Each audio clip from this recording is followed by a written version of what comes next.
state are broken, a duly authorized organization swings into action.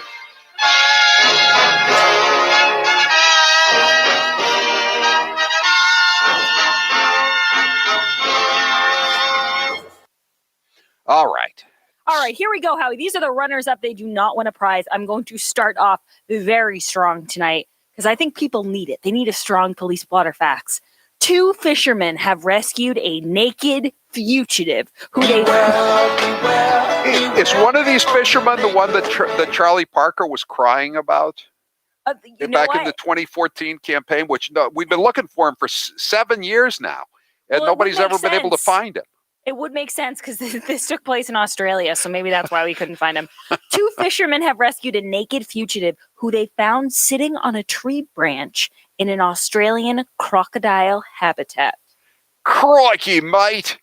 It's not a good place to take a break after you've had 18 Foster's lagers. Wait, this is freaky because the guy's name is Cam Faust. Said Wednesday he and fellow fishermen Kev Joyner heard that Luke Voskresensky yell for help on Sunday as they set crab traps from their dinghy. Help, mate! I'm on a lager. This story sounds really fake, but it's not. Faust said Voskresensky, that's the fugitive, who was covered in mud, cuts, and insect bites, had explained that he had been lost for 4 days, survived by eating snails, and had used his clothes for bits and pieces on the way. So the guy used his clothes for what? I think it's an Australian thing. It says he'd used his clothes for bits and pieces on the way. I don't know what that means. I think it's sanitary needs. Oh, crikey. He had a nest made up in a tree. So this is how they figured it out. These fishermen became investigators. They said it didn't make sense to us. He had a nest made up in the tree, and he was only laying a meter above the water. And there were crocs in the water, so he has done well to survive. A naked fugitive. And the other thing is that they've said, we thought he must have had a big night after New Year's and got lost. That was my theory, too. And done himself a mischief in the bush. He looked like he needed a beer. Tie me crocodile down, boy. Tie me crocky down. So he was in trouble for a lot of stuff, though. So then he eventually... he had cut off his electronic monitoring device, and he was eventually, after they brought him to the hospital, they brought him back to the police station. They helped him, but they didn't keep him away from the police. What was the crocodile's name that was menacing him, Grace? The crocodile's name was Dundee. Gotcha. 2 city cops arrested after they were found together in a hotel room while on duty. Uh-oh. They always say when you're in a car, they go, why don't you get a room? So these cops went and got a room, and now they're in trouble. Yeah, they are in trouble for a dereliction of duties. 2 city police officers were found together in a hotel. This is in Connecticut. While they were supposed to be on patrol, officers Michael DiMeglio and Sarah Londano turned themselves in at the police station.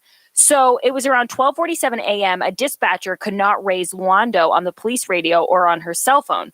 And so police found both their patrol vehicles, dead giveaway, in the parking lot of the Even Hotel. You see, this is why the Massachusetts State Police have so resisted putting GPSs in their cars, isn't it? Yeah, it makes sense. You don't want to be tracked if you go off grid, so to speak. The officers were not in condition to respond to calls for service, the release said. They were not in condition. I don't know if that just means they were, naked, having, alone time, or were they in the what was the name of was it the Notel Motel that they had checked into? Were the rates hourly or nightly? It was called the Even Hotel. EVEN. The Even Hotel. Yeah. And go ahead. Mr. and Mrs. John Q. Smith. Yes, exactly. Just happened to be in uniform. World's unluckiest burglars arrested after pocket dialing police during robbery. This happened in London. An officer labeled the thieves the world's unluckiest burglars and likened them to the ill-fated crooks in the movie Home Alone. He said one of the pair mistakenly sat on his phone and rang 999, the UK's emergency number, allowing officers to hear the crime in progress. This has happened before, but it's always worth noting. You don't want to butt dial. That's Howie, why I don't think you'd be good as a burglar. No, I do that occasionally. Yeah, it's another dead giveaway. 603 says those two Connecticut cops gave new meaning to the police lingo partner. Yes. Ha, ha, ha, ha.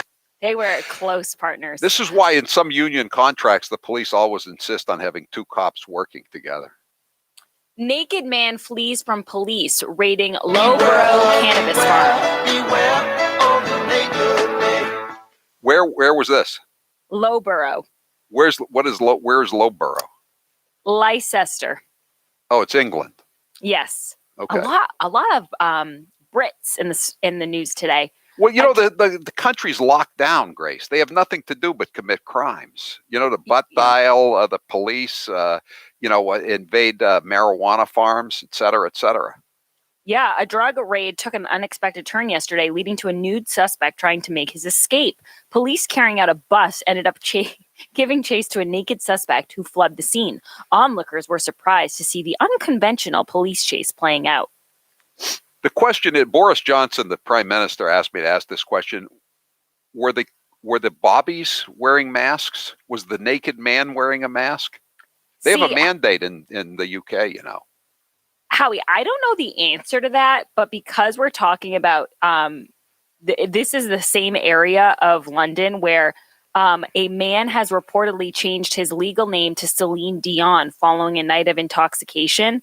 The 30-year-old man, formerly known as Thomas Dodd, was a huge fan of the singer. Tom Dodd? Yes. That was the senator from Connecticut who was basically thrown out of the Senate, and he was Chris Dodd's father. Well, I don't think it's the same Tom Dodd. No, obviously not. He's been dead for a long time. Oh. But I think it's interesting that Tom Dodd would take a drink under extreme social pressure too. So I guess it runs in the Dodd family. This guy said he changed his name while watching a virtual concert. And Howie, it's funny you should say that because he said he confirmed he did not intend on changing his name back for the time being, adding that it could be worse. It could have been Boris Johnson. We're just lucky. We're just lucky that he doesn't have virtual concerts because, like you said, they're all locked down and they're bored. So, well, how did he change his name? How did he change his name? I thought you had to go to court to change your name. So I don't know how it works over there, but he said he got home a few days later. He went out and he came back to this big white envelope full of information about his name change. Wow. 207 says those police officers in Connecticut give new meaning to the term undercover work. Indeed. Hey, guys, by the way, Police Blotter Fax Friday is brought to you by Piantadosi Baking Company, celebrating over 100 years of baking excellence since 1916. I'm going to have some Piantadosi bread tonight. You really should check it out at your local markets. We love Joe Piantadosi, and their bread is absolutely delicious. One more story before we go to the break, and then we get to our final winners. Wine-drinking villager arrested after allegedly throwing plate of meatballs. The villages are crazy. People get wild. Is this the villages in Florida? I think so, So yeah. this is a Florida man. Well, it's a Florida woman. Oh, Florida woman. Okay. A wine-drinking woman was arrested after allegedly throwing a plate of meatballs at a dining companion. That's a weird way to describe the person. On New Year's Day. Linda Mae Beaulieu was arrested on a charge of battery.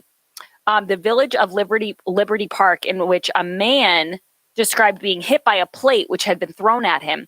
He said he had been eating a dinner of meatballs while seated at the kitchen island, and the man told the woman who had been drinking wine that she needed to eat more. That's when she allegedly threw the plate at him, leaving him with a scratch on the side of his face. This was the woman's excuse. She said she was mentally tired and does everything for him. Amen. It was New Year's too. Do you think that she was a little hazy? Well, it said she had been drinking wine, and I'm going to say that it was probably white wine because that makes you very feisty. And that's the only way I can guess that someone would be throwing meatballs at someone else. How do you know that? It's a known thing. A lot of times, I've never heard that before. A lot of times people drink white wine like it's beer because it's cold and they drink it too fast and then they get angry. You have a drink question, ask Grace Curley. I should start a blog. She's got her own show now. What stations are you on? People, texters want to know what stations you're. I'm on 3 Benny stations, including WEMJ. I'm also on WRKO. And Howie Carr comes on at 2:45 every day and does a lovely crossover. But we also have tons of amazing guests. And you can go to gracecurleyshow.com to see other stations and to find out more. Hopefully we'll be on more and more stations as time goes on. But I'm getting solid reviews, Howie. Some constructive criticism, but mostly solid reviews. Yes, you're doing a great job. 201 says, was Tom Dodd the sandwich maker? No, that was his son, who would also take a drink under extreme social pressure. Christopher Dodd, who later went on to become head of the Motion Picture Producers Association, the MPPA, after he left the Senate. So quite a family. And now we see more of them in the UK. More Dodds. More Dodds. My friends at Eden Pure have done it again. Starting today, you can get the Thunderstorm air purifier at the lowest price offered to my listeners. With code word Howie, the Thunderstorm is available for under $90 and shipping is free. This New Year sale is for 1 week only and while supplies last. The Thunderstorm is a small device you can hold in your hand, as I'm doing right now, and plug into the wall to purify the air from any odor. This could be pet odor, kitchen smells, tobacco, or that damp smell lingering in your basement. Howie, that damp smell really does.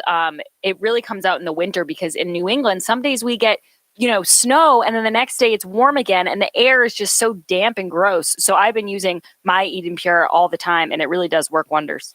Yeah, it does. It does make it smell like outside after a thunderstorm. It really is good. No filters needed, and the comparable units can start at $600. I've seen them in doctors' offices, and I always ask myself, why didn't they order the Thunderstorm? It doesn't take up floor space, and it's quiet. Take advantage of this 1 week only sale and experience for yourself what all of my listeners and viewers are raving about. Go to EdenPure.com and put in code word Howie. That's EdenPure.com, code word Howie. Shipping is free. I'm Howie Carr. Howie Carr. You can trust him. He's not like the others.